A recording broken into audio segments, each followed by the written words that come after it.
Hello, स्वागत है आपका एससी हार्डविक वोकेबलरी के सीरीज में। वॉल्यूम 2 चल रहा है और वॉल्यूम 2 में हम लोग एक्सरसाइज 13 करने वाले हैं। ठीक है। इस एससी हार्डविक वोकेबलरी के अलावा ये सब कोर्सेज भी अवेलेबल हैं। डिटेल्स के लिए इस नंबर पे कांटेक्ट करें।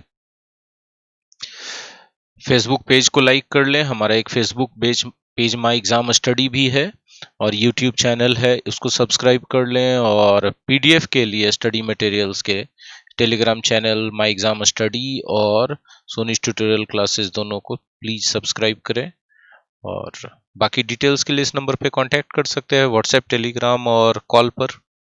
चलिए शुरुआत कर देते हैं लेसन का। हमारा पहला वर्ड है लेसन 13 का, एनिमोसिटी। एनिमोसिटी का मतलब क्या होता है? एनिमोसिटी का हिंदी मतलब होता है शत्रुता, दुश्मनी। ठीक है। किसी के लिए मन में स्ट्रॉन्ग फीलिंग डिसलाइक या हैट्रेड का हो तो इसको एनिमोसिटी कहते हैं। ठीक है। आप इसको इल विल भी कह सकते हैं, रिसेंटमेंट भी कह सकते हैं, हॉस्टिलिटी भी कह सकते हैं, एंटागोनिस्टिक एटीट्यूड भी कह सकते हैं। और जैसे ही मैंने ये सब वर्ड्स बोला, आपको आसानी से सिनोनिम समझ में आ जाता होगा कि antagonism, antipathy, bad blood, bitterness, enmity, gall, grudge, hostility. Jaundice, jaundice बीमारी का नाम है ना। तो जॉन्डिस में क्या होता है, हमारा लीवर काम करना बंद कर देता है, उसका रंग खराब हो जाता है, पीला पड़ जाता है हम लोग के शरीर का। उसी तरह मन का रंग भी गंदा हो जाए तो जॉन्डिस हो जाता है मन में। रैंकर, एनिमस, ये सब इसके सिनोनिम्स हैं। आज हम आपको एक खास चीज सिखाने वाले हैं कि इतने सारे सिनोनिम्स हैं तो कौन सा सिनोनिम्स कब यूज होगा, ये चीज हम आपको सिखाने वाले हैं। तो एनिमस का यूज एनिमोसिटी के जगह कब करेंगे? ठीक है। तो चलिए, बहुत अच्छा सा डेफिनेशन यहाँ लिख दिया गया, वीडियो को पॉज करके पढ़ भी सकते हो और अब मैं आपको समझा देता हूं। In some situations the word animus and animosity are रफली इक्विवेलेंट। मतलब मोटा मोटी एक जैसा है दोनों में, दोनों का अर्थ। लेकिन animus adds to animosity the implication of a strong prejudice. ठीक है। मतलब कि मन में दुश्मनी है, साथ साथ प्रिजुडिस भी है, तब वो क्या है, फीलिंग्स। एनिमोसिटी के जगह एनिमस बोल सकते हैं, उसको ज्यादा बेहतर रहेगा बोलना। अच्छा, एंटीपैथी कब यूज करेंगे, एंटागोनिज्म कब यूज करेंगे एनिमोसिटी के जगह? तो याद रखिएगा, एंटीपैथी और एंटागोनिज्म ये दोनों से नेचुरल और लॉजिकल बेसिस पता चलता है हैट्रेड का, डिसलाइक का। ठीक है। और एंटीपैथी बताता है कि आप सामने वाला को अवॉइड कर रहे हैं, उसके दिए गए प्रपोजल्स को, ऑफर्स को, इनविटेशंस को, गिफ्ट्स को रिजेक्ट कर रहे हैं। तब आपके मन में उसके लिए क्या है, एंटीपैथी है। और एंटागोनिज्म से क्या हिंट मिलता है भाई, कौन से सिचुएशन में? आपके मिजाज और उसके मिजाज मिलते नहीं है और जिसके कारण दुश्मनी पैदा हो जाता है। ठीक है। जैसे दो भाइयों के विचार आपस में नहीं मिलते हैं तो उनके बीच में क्या होता है, एंटागोनिज्म हो जाता है।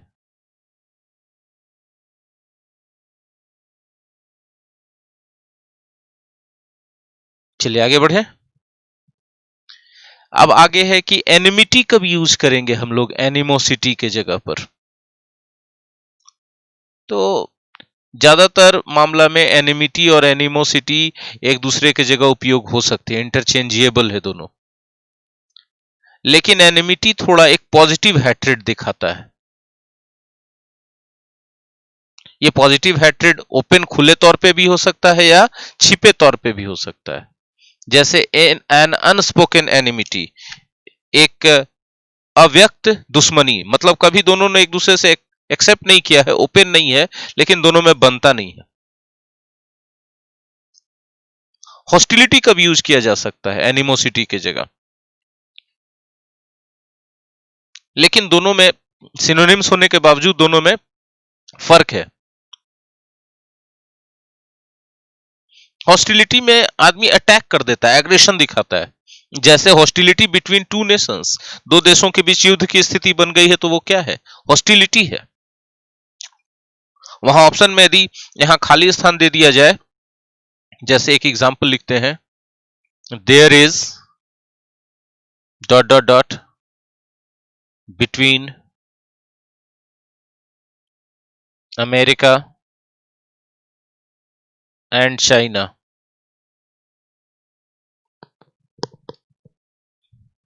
ऐसा दुश्मनी है दोनों में जिसमें एग्रेशन है, अटैक करने का मामला हो सकता है। तो एनिमोसिटी न लिख करके क्या बोलेंगे, हॉस्टिलिटी बोलेंगे।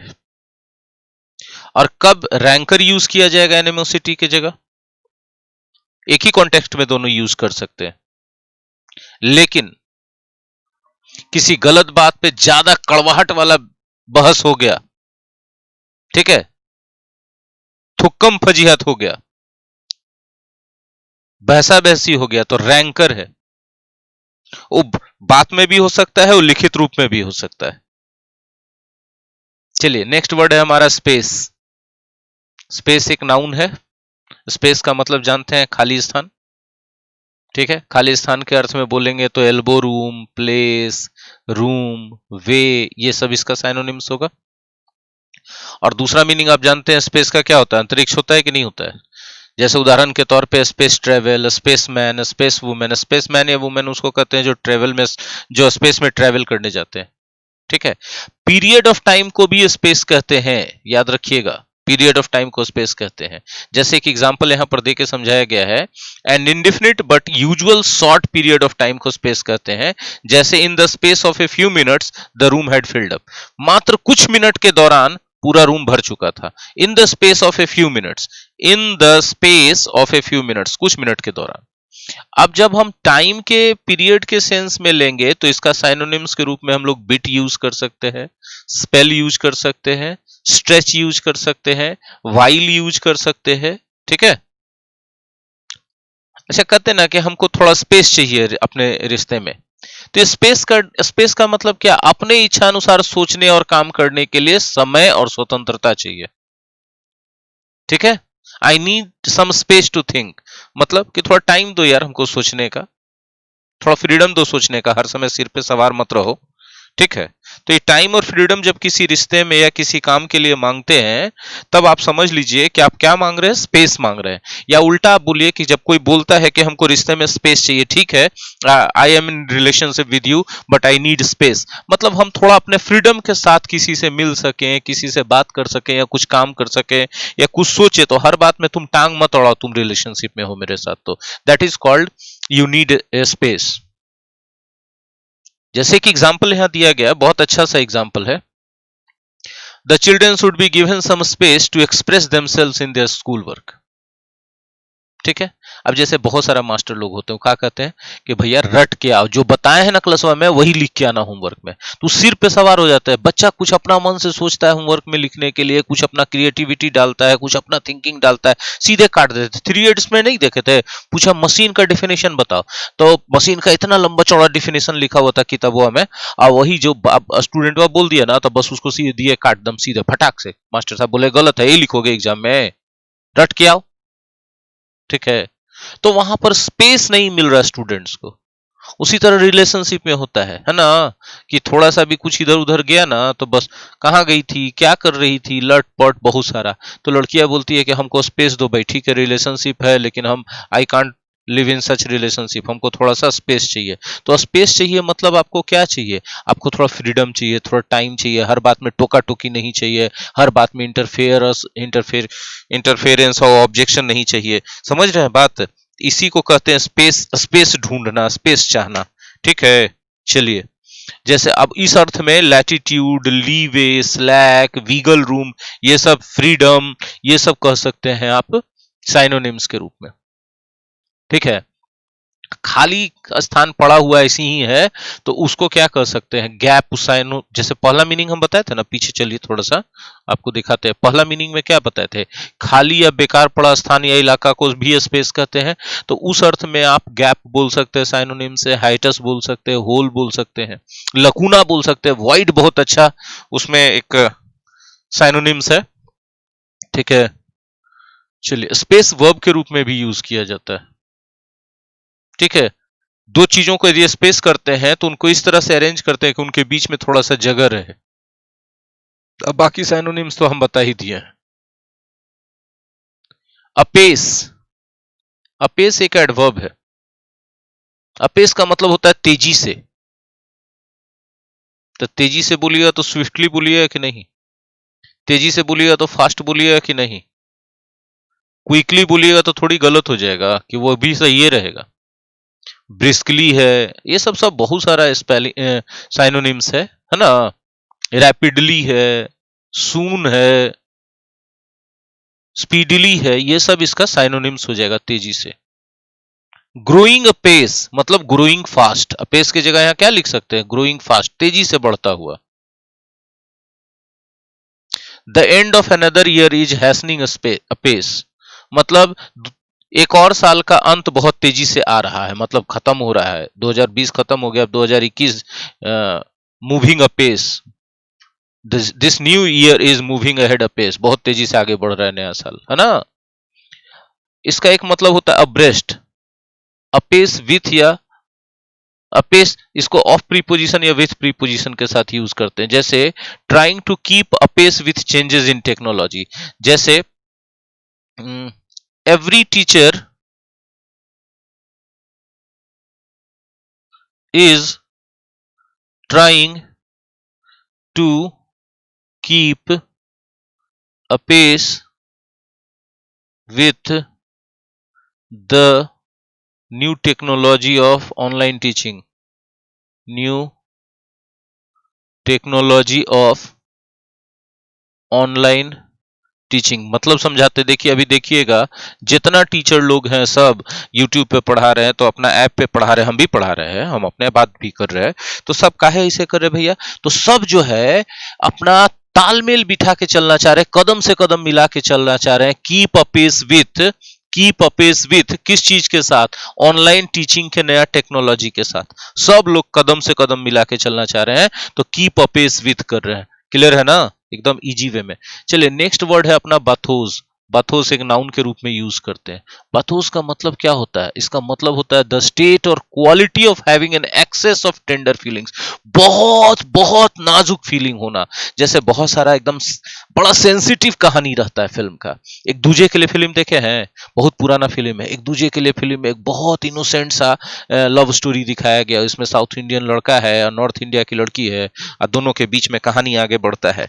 एकदम टेंडर बड़ा सॉफ्ट सा लव स्टोरी है। चाहे बॉबी फिल्म देखिए, बॉबी ऋषि कपूर वाला, तो these films are full of bathos, है ना, एकदम भरा पड़ा है बहुत ही सॉफ्ट और टेंडर फीलिंग से। A novel that values in bathos मतलब एक ऐसा उपन्यास, एक novel that values in bathos, वैसा एक उपन्यास जो पूरी तरह से टेंडर फीलिंग्स, बड़ा सॉफ्ट, बड़ा नाजुक, बड़ा क्या बोल सकते हैं उसको, बहुत सॉफ्ट सॉफ्ट वाला फीलिंग से भरा पड़ा है। अब सॉफ्ट वाला फीलिंग्स बोलते तो लवी डवीनेस हो जाएगा, मुशीनेस हो जाएगा, होगा कि नहीं इसका साइनोनिम्स, सेंटिमेंटलिटी भी होगा, हाँ। तो ये सब गुईनेस होगा, ये सब बड़ा अच्छा अच्छा वर्ड है, पुछी पुछी वाला वर्ड है। नेक्स्ट है कैटेगरी। कैटेगरी मतलब जानती है, कैटेगरी मतलब श्रेणी, है ना, एक समूह या कैटेगरी आप कह सकते हैं, श्रेणी कह सकते हैं कैटेगरी को, नाउन के रूप में यूज किया जाता है। ठीक है, अब श्रेणी के रूप में बोले तो क्लास बोलेंगे, क्लासिफिकेशन बोलेंगे, डिवीजन बोलेंगे, फैमिली बोलेंगे, ग्रेड बोलेंगे, ग्रुप बोलेंगे, काइंड बोलेंगे, जीनस बोलेंगे, रैंक बोलेंगे, स्पेसीज बोलेंगे, टाइप बोलेंगे, सब साइनोनिम्स है कि नहीं है। एज कैटेगरी पर बांटा जाता है, बहुत सारे सेवरल कैटेगरीज, है ना। तो ये सब बड़ा इजी वर्ड है, इस वर्ड में कोई दम नहीं है। ठीक है, all the words in English have been divided into 8 categories. They are known as parts of a speech.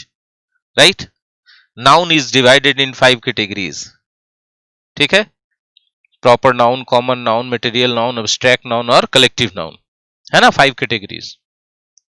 Condole. Condole मतलब दुख व्यक्त करना, किसी के साथ सहानुभूति जताना। आप दुख व्यक्त कर रहे हैं तो क्या कर रहे हैं आप, लैमेंट कर रहे हैं, ग्रीव कर रहे हैं। ठीक है, कमिसरेट कर रहे हैं किसी आदमी के साथ, कॉम्पेसनेट हो रहे हैं आप, किसी के लिए फील फॉर कर रहे हैं, फीलिंग फॉर यू, मुझे तुम्हारे लिए बहुत बुरा लग रहा है, I am feeling for you, मतलब आप उसके साथ दुख व्यक्त कर रहे हैं। सिंपेथाइज विद समबडी, किसी के साथ आप सहानुभूति प्रकट करते हैं। यर्न ओवर समथिंग, किसी चीज पर आप विलाप करते हैं कि हाँ ये कैसे हो गया, तब आप इसको क्या बोलते हैं? इस सबको कहते हैं आप कंडोल कर रहे हैं, इसी से ना बना है condolence. I express my deepest condolence, मतलब मैं अपना गहरी संवेदना व्यक्त करता हूं। तो संवेदना व्यक्त करने का मतलब क्या होता है? मतलब होता है कि कोई ऐसा काम हो गया है, निधन हो गया है, कुछ दुखद घटना हो गई है, इसमें आप जता रहे हैं कि नहीं हम पता चला है, लेकिन और हमको भी काफी दुख हो रहा है इस बात का कि ऐसा नहीं होना चाहिए था, और इसीलिए generally condole with somebody use किया जाता है, प्रीपोजिशन। ठीक है, कंडोल विथ समबडी। ठीक है, I condole with them in their hour of grief, मैं उनके इस दुख की घड़ी में उनके साथ संवेदना व्यक्त कर रहा हूं, मतलब मुझे उनके दुख का एहसास है, मैं बहुत दुखी हूं कि उनके साथ ऐसा वक्त आ गया, उनका इतना बुरा वक्त आ गया, ये घटना घट गई। समझ रहे हैं ना? चलिए, नेक्स्ट है ड्रैब। अब ड्रैब को बहुत तरह से यूज किया जाता है नाउन के रूप में। इसका पहला मीनिंग होता है प्रोस्टिट्यूट या स्लैटर्न। स्लैटर्न भी प्रोस्टिट्यूट होता है, स्लट भी बोल सकते हैं, वैसी महिला जो पैसा लेकर के अपना शरीर ऑफर करती हैं, है ना? तो अब इस अर्थ में साइनोनिम्स क्या होगा? कॉल गर्ल होगा, हुकर होगा, हसलर होगा, प्रोस्टिट्यूट होगा, सेक्स वर्कर होगा, बहुत सारा ये सब, वोर है, स्लट है, टाट है, ये सब बहुत सारा साइनोनिम्स है। नेक्स्ट वर्ड है टेक्सटाइल, है ना? ड्रैब, टेक्सटाइल के से टेक्सटाइल इसका मीनिंग नहीं है, टेक्सटाइल के फील्ड में इसका मीनिंग आता है। ठीक है ना? डल ब्राउन कलर का या ग्रे कलर का कोई भी कपड़ा है उसको ड्रैब बोलेंगे। डल ब्राउन मतलब उदास भूरा रंग का, पुराना हो गया है, या ग्रे कलर का है, एकदम बुझा बुझा सा रंग है ये सब, तो ये सब कलर का कोई भी कपड़ा होगा ना तो उसको ड्रैब कहेंगे। जैसे she was the old lady was dressed in drabs, मतलब वो बूढ़ी महिला पुराना फटा चिटा टाइप का कपड़ा पहने हुई थी। ठीक है, अच्छा, लाइट ओलिव ब्राउन कलर को भी ड्रैब कलर कहते हैं। अब बताइए कि ड्रैब का ये सब जितना मीनिंग आ रहा है कलर वाला, सब फीका कलर है ना, जिसमें कोई चमक नहीं है, कोई मजा नहीं है, कोई आकर्षण नहीं है। तो इसी सेंस में फिगरेटिव तरीके से ड्रैब का यूज करते हैं, डल या लाइफलेस। ठीक है, कोई भी चीज डल या लाइफलेस है तो बोलेंगे दैट इज ए ड्रैब। उसका अपीयरेंस और उसका क्वालिटी अट्रैक्टिव नहीं है, फेडेड है, मुरझाया मुरझाया जैसा है, एकदम आकर्षक नहीं है, तो क्या है वो? ड्रैब है। समझ गए ना? अच्छा, ड्रैब का एक फ्रेज जान लीजिए, ड्रिब्स एंड ड्रैब्स। इसका मतलब होता है बहुत कम। इसका क्या मतलब होता है? बहुत कम। ठीक है, जैसे we received donation in dribs and drabs, मतलब इन वेरी स्मॉल अमाउंट। हम लोगों को डोनेशन मिला लेकिन बहुत कम मात्रा में मिला, लोग ज्यादा पैसा नहीं दिए। समझ में आ गया? तो ये बहुत अच्छा फ्रेज है, इसको याद रखिएगा। नेक्स्ट ड्रैब, हम लोग ड्रैब अभी और पढ़ रहे हैं एडजेक्टिव के रूप में। इसका कॉम्पेरेटिव डिग्री ड्रैबर होगा और सुपरलेटिव डिग्री ड्रैबेस्ट होगा। ठीक है,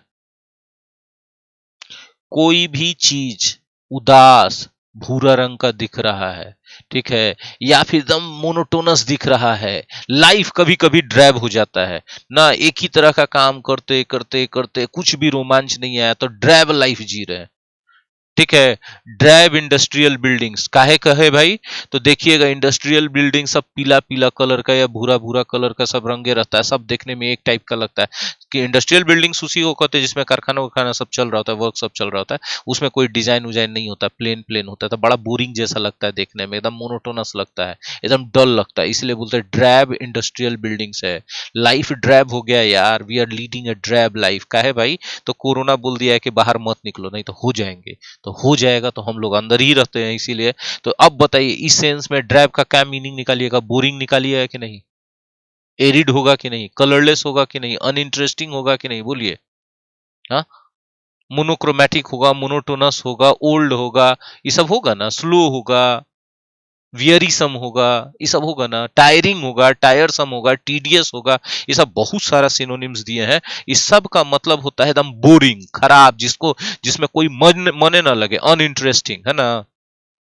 और ड्रैब वर्ब भी होता है, वर्ब, इसका मतलब होता है अयासी करना, प्रोस्टिट्यूट लोग के साथ जा जा करके। कहते हैं ना, ही spent his time in drinking and driving. he spent his life या he wasted his life in drinking and driving. अपना जिंदगी तबाह कर दिया दारू पीने में और प्रोस्टिट्यूट लोग के साथ टाइम बिताने में। समझ में आ रहा है बात?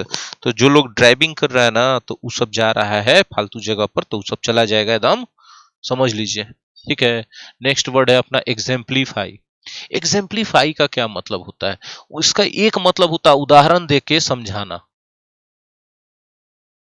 उदाहरण देकर समझाना।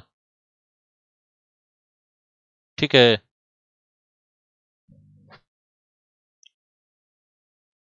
Anecdotes एग्जाम्प्लीफाइंग those virtues. बहुत सारी ऐसी कहानियां होती हैं जिसमें अच्छे लेसन्स होते हैं जो किसी के जीवन को, अब जैसे एकदम सीधा सीधा एक और एकदम आसान उदाहरण देते हैं। Gandhi ji's life exemplified truth and non violence. हाँ कि ना? गांधी जी का जीवन क्या है? पक्का उदाहरण है सच्चाई और अहिंसा का।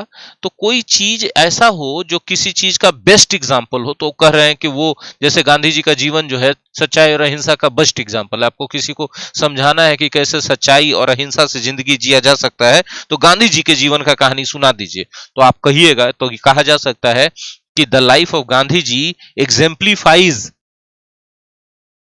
Truth and non violence. समझ में आ रहा है बात? तो आप इस अर्थ में इसका एक उदाहरण एम्बॉडी भी बोल सकते हैं, है ना? अब सिनोनिम्स के रूप में यदि बोले तो एम्बॉडी तो होगा, तो इलस्ट्रेट का ही नहीं होगा, इंस्टेंस का ही नहीं होगा, डिमोन्स्ट्रेट का ही नहीं होगा। ये सब का भी तो मतलब होता है कि पूरा डिटेल से कोई चीज का उदाहरण प्रस्तुत करना और उदाहरण देकर के एक्सप्लेन कर देना। समझ रहे हैं बात? तो एग्जेम्प्लीफाई क्लियर हो गया होगा आप लोग को। आगे बढ़े, नेक्स्ट है इम्पेंडिंग। याद रखिएगा, यदि कोई घटना इम्पेंडिंग है या कोई काम इम्पेंडिंग है तो बहुत जल्दी हो जाएगा। बहुत जल्दी हो जाएगा तो क्या है? अपकमिंग है कि नहीं है? हाँ, वो क्या है? अप्रोचिंग है कि नहीं है? फोर्थ कमिंग है कि नहीं है? इमिनेंट भी है, नियरिंग भी है, ऑनकमिंग भी है ना? ये सब उसका साइनोनिम्स हो जाएगा। जैसे इम्पेंडिंग ट्रायल्स, बहुत जल्दी शुरू होने वाले मुकदमे। इम्पेंडिंग मदरहुड, मतलब बहुत जल्दी कोई महिला मां बनने वाली है तो बोलेंगे she is in impending motherhood. The warnings of impending disaster, मतलब बहुत जल्दी कोई आपदा आने वाला है, जैसे आंधी तूफान, ये सब सी कोस्ट वाला एरिया में, कोस्टल एरिया में आता है ना, तो सरकार वार्निंग इशू करती है, तो कहते हैं कि इम्पेंडिंग डिजास्टर का वार्निंग आ रहा है, इम्पेंडिंग साइक्लोन का वार्निंग आ रहा है। इम्पेंडिंग है मतलब बहुत जल्दी होने वाला है। ठीक है, इम्पेंडिंग अर्थक्वेक्स, इम्पेंडिंग वल्केनिक एरप्शंस। ठीक है, अब जाहिर सी बात है कि बहुत जल्दी होने वाला है, तो इसका उल्टा क्या होगा? लेट से होने वाला, लेट है। ठीक है, चलिए। अच्छा, रिसेंट भी हो सकता है, काहे कि जो बहुत जल्दी होने वाला, जब पीछे चलिए देखिए, एक इसका एंटोनिम्स तो लेट हमने बता दिया, क्योंकि जल्दी होने वाला है तो लेट से होने वाला इसका होगा। हो गया, होने वाला है, इम्पेंडिंग मतलब होने वाला है, कमिंग है, तो जाहिर सी बात है रिसेंट है, जो हो गया, खत्म हो गया, पास्ट में चला गया, तो ये भी तो अपोजिट होगा ना। नेक्स्ट वर्ड है इनहेरेंट। इनहेरेंट का मतलब होता है जन्मजात, प्राकृतिक, इनहेरेंट क्वालिटी। हाँ, तो इनहेरेंट हम बता रहे थे, इनहेरेंट का मतलब होता है ना, जैसे इनहेरेंट क्वालिटी, जन्मजात गुण। जन्मजात गुण का मतलब क्या हुआ कि आप उसके लिए कुछ किए नहीं हैं, प्राकृतिक रूप से विरासत में वो क्वालिटी आपको मिल गया है। ठीक है, तो जो चीज ऐसे आपको मिल जाता है ना, तो नेचुरल होता है आप में। होता है कि नहीं होता है? वो इनबॉर्न होता है आप में, वो इनब्रेड होता है आप में, वो आपका नेटिव है, वो आपका इंट्रिंसिक क्वालिटी, वो आपका इंटेग्रल क्वालिटी है, वो आप में इननेट है, अंदर समाया हुआ है। हाँ कि नहीं? वो आपका इनग्रेंड है। इनग्रेंड का दो स्पेलिंग होता है, ई से भी शुरू कर सकते हैं और आई से भी शुरू कर सकते हैं, इसमें एकदम कोई घबराने वाला बात नहीं है, दोनों में से कोई भी स्पेलिंग रॉन्ग नहीं माना जाएगा। बात समझते जाइए आप लोग। ठीक है ना? कोई भी आदमी का, है ना? जैसे, अच्छा, आप खाली आदमी का नहीं, मान लीजिए कोई बिजनेस कर रहा है, उस बिजनेस में रिस्क ज्यादा है। ठीक है, जैसे मान लीजिए कि कोई आदमी जो है सोना चांदी का जेवर जो है लाता है बाहर से और ला करके दुकानदार लोग को देता है, ठीक है, या सप्लाई करता है, तो बेचारा उतना उतना पूंजी का सामान ले करके यात्रा करता है या उतना पैसा लेकर के यात्रा करता है, तो इस बीच में बिजनेस में रिस्क तो इनहेरेंट है ना बाबू, कि अब तो आप रोड पर हैं दिन रात, और उसके अलावा आप लाखों लाख रुपया का सामान या लाखों लाख रुपया कैश लेके रोड पर चल रहे हैं, तो भगवान ना करे कभी कुछ 19-20 हो सकता है, तो इसमें इस तरह के धंधा में रिस्क इनहेरेंट होता है ना। चलिए आगे, नेक्स्ट है इनिशिएट। इनिशिएट का मतलब क्या होता है? इनिशिएट का मतलब होता है आप कोई चीज शुरुआत करना, स्टार्ट, एकदम सिंपल, स्टार्ट या बिगिन आप कह सकते हैं, एकदम एकदम सिंपल वे में कोई भी चीज आप शुरुआत किए हैं तो आप इनिशिएट किए हैं, बस सिंपल ऐसे आप जानिए। तो स्टैब्लिश होगा, स्टार्ट होगा, बिगिन होगा, इनोग्रेट होगा, इनोवेट होगा, इंट्रोड्यूस होगा, लॉन्च कर रहे हैं तो आप क्या कर रहे हैं? ये सब कर रहे हैं तो आप क्या कर रहे हैं? आप इसको इनिशिएट कर रहे हैं, कोई चीज को पायोनियर कर रहे हैं। जैसे बहुत सारा एंजाइम होता है जिससे फर्मेंटेशन शुरुआत हो जाता है, एंजाइम मिला दीजिएगा तो एंजाइम्स दैट इनिशिएट फर्मेंटेशन, है ना। Initiate a programme of reform, सुधार का कोई कार्यक्रम का शुरुआत करना। No one knows who initiated written language, कोई नहीं जानता है कि लिखित भाषा का शुरुआत किसने किया, राइट। सेटअप भी इसका साइनोनिम्स होगा, है ना। तो बहुत इजी है, ये सब बहुत कठिन चीज नहीं है। लाइद बड़ा अच्छा वर्ड है जी, लाइद। आप कैसे कर सकते हैं इसको इग्नोर करने वाला बात? लाइद का मतलब होता है ना बहुत लचीला, एकदम जो आसानी से मुड़ जाए, टूटे नहीं। और जब लचीला बोलेंगे तो क्या बोलेंगे? बेंडी बोलेंगे, क्योंकि वो बेंड हो जाएगा आसानी से। फ्लेक्सिबल होगा, होगा कि नहीं होगा? जो फ्लेक्सिबल हो सकता है वो क्या है? जाहिर सी बात है कि वो फ्लेक्सिबल है, तो लिसॉम भी होता है, लिम्बर भी होता है। प्लाइबल बड़ा अच्छा वर्ड है इसके लिए। सपल बड़ा अच्छा वर्ड है साइनोनिम्स के रूप में इसके लिए। आप जैसे लाइद स्टील बोल सकते हैं, लाइद वाइन बोल सकते हैं, लता जो आसानी से इधर उधर मुड़ जाती है, ठीक है। अच्छा, अब आपको हम बता देते हैं कि कोई डांसर है वो भी आसानी से अपना देश जिधर तिधर मोड़ लेता है, तो लाइद डांसर कहेंगे कि नहीं कहेंगे, है ना। तो अब लाइद जब डांसर, फ्लेक्स, ये सब तो बता दिए। अब डांसर के मामले में आ गया, लाइद है तो एजाइल है कि नहीं है, वो ग्रेसफुल है कि नहीं है कि नहीं बताइए, वो निम्बल है कि नहीं है, तो ये सब भी साइनो होगा, लाइद डांसर, ठीक है। अच्छा, लाइद का एक तीसरा मीनिंग होता है एथलेटिकली स्लिम। एथलेटिकली स्लिम का मतलब क्या हो गया? स्लिम तो जानते हैं पतला दुबला है, और एथलेटिक्स लोग को देखे ना कितना पतला दुबला होता है, लेकिन फिर भी देखने में बड़ा शेप में उसका बॉडी लगता है कि अच्छा शेप है उसके बॉडी का। तो वैसा किसी का बॉडी है ना तो लाइद है, ठीक है। अब वैसा बॉडी है तो क्या है उसका साइनोनिम्स क्या हो सकता है? फैटलेस हो सकता है कि नहीं हो सकता है? स्लेंडर हो सकता है कि नहीं? स्लिम हो सकता है कि नहीं हो सकता है ना। तो ये सब भी इसका साइनोनिम्स होगा। जैसे हम बोलेंगे लाइद वेस्ट, पतली कमर, है ना। बोले सर ये तो गाना हो गया। She has the lithe sinewy body of a distance runner, मतलब जो लंबी दूरी दौड़ने वाले रनर्स होते हैं, देखिएगा उनका बॉडी लाइद होता है, पतला दुबला, छरहरा जिसको आप कह सकते हैं, छरहरा, ठीक है ना, छरहरा शरीर, लाइद बॉडी। नेक्स्ट वर्ड है मेटियोरिक। देखिए मीटियोर होता है जो अंतरिक्ष से आता है, गिरता है ना, तो उससे रिलेटेड जितना है, मेटियोरिक एडजेक्टिव है, उससे रिलेटेड जितना है वो सब मेटियोरिक कहलाता है। वो बहुत झटके से आता है, बहुत स्पीड से आता है, इसीलिए इसके साइनोनिम्स के रूप में जितना भी सब चीज होगा ना, हरीड होगा, क्विकेंड होगा, हैसेंड होगा, एक्सेलरेटेड होगा, प्रॉम्प्ट होगा, है ना, ये सब इसका साइनोनिम्स होगा। चूंकि बहुत फास्ट आता है तो ब्रिस्क भी होगा, ठीक है ना, ये सब होगा। अर्थ के एटमॉस्फेयर से जो रिलेटेड है उसको भी मेटोरिक कहा जाता है, जैसे मेटोरिक वाटर, अर्थ के वायुमंडल में जो वाटर है उसको मेटोरिक वाटर कहते हैं।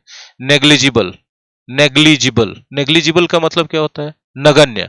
अब नगण्य दो बात में हो सकता है, या तो उसका महत्व नगण्य है या तो उसका अमाउंट और नंबर नगण्य है। दोनों स्थिति में नगण्य का मतलब न के बराबर, तो कोई चीज का संख्या या मात्रा न के बराबर है तो भी नेग्लिजिबल है, ठीक है। और कोई चीज का महत्व न के बराबर है तो भी नेग्लिजिबल है। अब न के बराबर है तो बताइए क्या है? वेरी स्मॉल है, हाँ कि नहीं, समझिएगा, है ना। वेरी स्मॉल है, फ्रिवलस है, स्लाइट है, माइन्यूट है, माइनर है, लिटिल है, आप समझिए ये सब है ना वर्ड। स्मॉल फ्राई है, ट्रिवियल है, ट्रिफलिंग है, अनइंपॉर्टेंट है, इनसिग्निफिकेंट है, इनकंसिडरेबल है कि नहीं, पिंपिंग है, स्लाइट है, नॉमिनल है, पाल्ट्री है, पेटी है, ये सब है तो क्या है? नगण्य है, तुच्छ है, जिसका कोई वैल्यू नहीं दिया जा सकता। या तो क्वांटिटी में या तो संख्या में इतना कम है कि उसका वैल्यू नहीं होगा, या तो उसका इंपॉर्टेंस इतना कम है कि उसका वैल्यू नहीं होगा। तो क्या है? नेग्लिजिबल है। Negligible amount of money. Negligible risk है कोई बिजनेस में तो उसमें न के बराबर रिस्क है। नेग्लिजिबल इफेक्ट आ रहा है कोई काम का तो उसका इफेक्ट न के बराबर आ रहा है, जिसको आप इग्नोर कर सकते हैं। कोई आदमी टाइपिंग में नेग्लिजिबल एरर कर रहा है तो चलो उतना कम एरर कर रहा है, उतना का कोई वैल्यू नहीं, उतना से कोई फर्क नहीं पड़ेगा, है ना। यदि कोई साल में सेल्स नेग्लिजिबल रहा तो सेल्स बहुत कम रहा, जैसे 2020 में किसी भी बिजनेस का सेल नेग्लिजिबल रहा कोरोना क्राइसिस के कारण, ठीक है। पैथोस, पैथोस को आप हिंदी में कह सकते हैं करुणा। करुणा मतलब दया, ममता, है ना, ठीक है। तो कंपैशन कह सकते हैं, पिटी कह सकते हैं, है ना, काइंडनेस कह सकते हैं, ग्रीफ कह सकते हैं, माइजरी कह सकते हैं, सॉरो कह सकते हैं, तब ना ये सब सीरियसनेस कह सकते हैं, सॉबरनेस कह सकते हैं, है ना। तो ये सब जो दया दुख का फीलिंग है यही सब पैथोस कहलाता है। पर्निशियस, पर्निशियस है तो बहुत ज्यादा हानिकारक है, बहुत ज्यादा। अब हानिकारक है तो हार्मफुल होगा कि नहीं होगा, बेलफुल होगा कि नहीं होगा, इंजूरियस होगा कि नहीं होगा, डिस्ट्रक्टिव होगा कि नहीं होगा, फेटल होगा कि नहीं होगा, बोलो बिल्कुल होगा। ये सब साइनोनिम्स। डेडली होगा, डेंजरस होगा, डिलिटेरियस इसी वॉल्यूम में पिछले एक्सरसाइज में हमने पढ़ाया है, डेट्रीमेंटल होगा, है ना, नॉक्शियस होगा, एडवर्स होगा, ये सारे इसके बेनफुल होंगे, ये विकेड होंगे, ये सब इसके सिनोनिम्स होंगे, ये सब क्योंकि हानिकारक के सेंस में यूज किया जाए। Pernicious effect of some medicine, pernicious effects of the reservation policies, ठीक है। Next, prerogative. क्या होता है प्रेरोगेटिव? प्रेरोगेटिव कहा जाता है विशेषाधिकार, जिस पर आपका न्यायपूर्ण अधिकार है लेकिन वो आपको स्पेशल फैसिलिटी के रूप में दिया गया, ठीक है। जैसे बहुत सारे, जैसे एमपीज एमएलए को इलेक्ट्रिसिटी बिल माफ रहता है, बहुत सारा टेलीफोन का खर्चा दिया जाता है, बहुत सारी फैसिलिटीज दिया है, तो प्रेरोगेटिव है। बहुत सारे जॉब ऐसे हैं जिसमें पेड हॉलीडेज मिलता है। पेड हॉलीडेज का मतलब आप छुट्टी पर जाइएगा लेकिन आपका सैलरी नहीं कटेगा, इनफैक्ट छुट्टी पे जाने का अलग से अलाउंस भी मिलेगा। तो ये सब प्रेरोगेटिव है उस जॉब का, ठीक है। नेवी के जॉब का एक प्रेरोगेटिव क्या है भैया, कि आपके पैसे का इनकम टैक्स नहीं लगता है लेब बनाए के, है ना। तो प्रेरोगेटिव है तो स्पेशल फैसिलिटीज है, राइट है, बर्थ राइट है, एपेनेज है, ये सब इसका साइनोनिम्स होगा। रिकंसाइल, रिकंसाइल का मतलब होता है तालमेल बैठा लेना, एडजस्ट कर लेना। अब एडजस्ट करते हैं तो किसी रिश्ता को भी सही करते हैं, राइट है। आपसी मतभेद को मिटाते हैं तभी तो तालमेल बिठा लिए। कोई दोस्त आपका पहले से या रिश्तेदार पहले से था, बीच में अनबन हो गई, मनमुटाव हो गया, बाद में उस रिश्ता या दोस्ती को भी आपने फिर से सही कर लिया तो आपने रिकंसाइल कर लिया, हाँ कि नहीं, समझिए।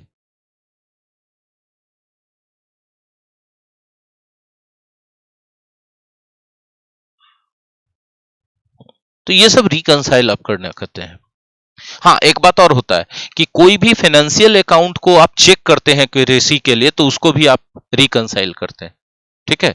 अब रिकंसाइल करते हैं तो क्या कर देते हैं, एकोमोडेट कर देते हैं, एट्यून कर देते हैं, कंसिलिटेट करते हैं, कंफॉर्म, ठीक है। तो रिकंसाइल तो हमने आपको बताया। चलिए नेक्स्ट चलते हैं, रेटोरिक। रेटोरिक कहा जाता है वैसी बातों को जो बड़ी बड़ी बातें हैं लेकिन खोखली बातें हैं, उसके पीछे कोई ठोस आपको लॉजिक या फिर कोई ठोसता या कोई महत्व नहीं दिखेगा उन बातों को, इसको कहा जाता है रेटोरिक, ठीक है। जैसे इलेक्शन का टाइम आता है तो नेता लोग बड़ा बड़ा रेटोरिक स्पीच देता है, बड़ी बड़ी बातें बोलते हैं, ठीक है। अब कोई बोल देता है कि हर साल 20 लाख नौकरी देंगे, कहां से लाइएगा। कोई बोल देता है 10 लाख नौकरी देंगे, कोई बोल देता है कि इतना लाख रुपया आपको दे देंगे अकाउंट में, बोल देता है लोग बड़ा बड़ा बात, उसके पीछे कोई कैलकुलेशन नहीं होता है, कोई फैक्ट नहीं होता है, ऐसी बातों को रेटोरिक कहते हैं, ठीक है।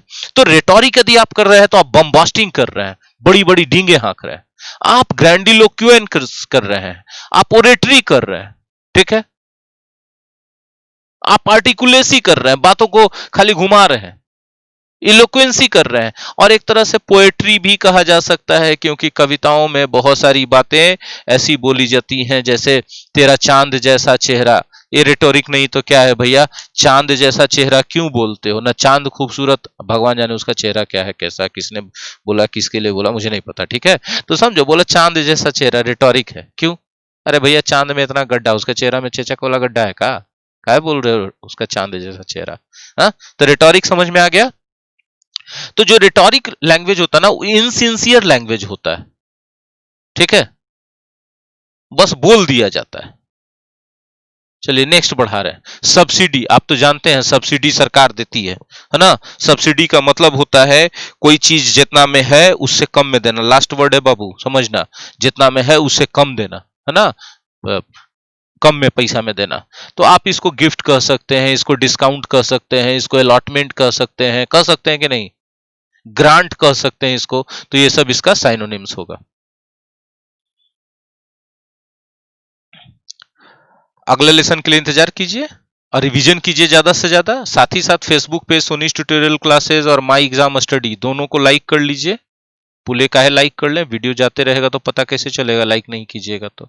यूट्यूब चैनल सोनीज ट्यूटोरियल क्लासेस और माई एग्जाम स्टडी, ये दोनों को सब्सक्राइब कर लीजिए। बोले कैसे क्यों करें, मत कीजिए, वीडियो का नोटिफिकेशन नहीं मिलेगा। और देखिए सबसे बड़ा बात क्या होता है कि बहुत सारे बच्चे यूट्यूब चैनल को सब्सक्राइब कर चुके हैं, बेल नोटिफिकेशन को भी टच कर दिए हैं, बेल को भी टच कर दिए हैं, लेकिन उन्होंने यूट्यूब नोटिफिकेशन को ऑफ करके रखा हुआ है। कुछ लोगों ने बेल को नहीं टच किया है, तो आपके पास नया वीडियो अपलोड होने का नोटिफिकेशन नहीं जाएगा और आप परेशान होते रहे कि मेरे पास नोटिफिकेशन क्यों नहीं आता है।